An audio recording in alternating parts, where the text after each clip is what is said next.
Hello class, this is Robbie Silver and this is my eulogy speech for Com 310. Tomorrow, April 7th, marks the second anniversary of the passing of a very dear friend of mine, Professor Lynn Derricott. To me, she was the reason I decided to go to CBU. This is a letter I wrote to her in her memory. To my dear friend, Professor Derricott. After high school, I was lost and scared. My parents were going through a divorce, and I ended an 8-month venture in culinary school. It was divine intervention that my friend, who was in your class, gave me the opportunity to sit in your class as a guest. You treated me as if I was one of your own students. It was then I realized that CBU was where God wanted me to be. I was lucky to have you as an English professor not once, but twice. Freshman year, however, was difficult for me, as my father was diagnosed with pancreatic cancer and passed away 3 months later.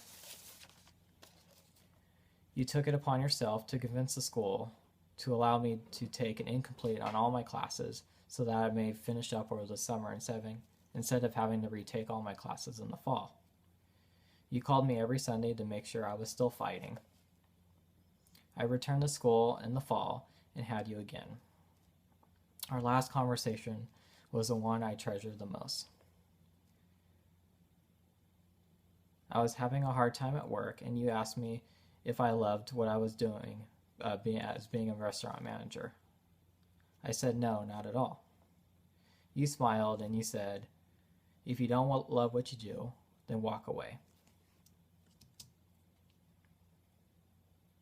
Those words gave me the strength to leave that job, stay in school, and begin my career. When I read that email to hear that your cancer returned, I fell to the ground and remained motionless. I didn't just lose my professor that day. I lost a friend and a mentor.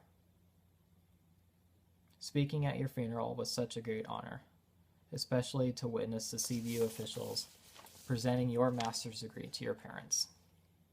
You truly deserved it.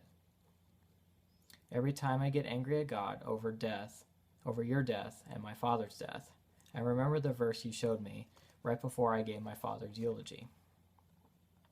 1 Corinthians 55. Where, O death, is your victory? Where, O death, is your sting? The power of sin is the law, but thank God for our victory is through Jesus Christ.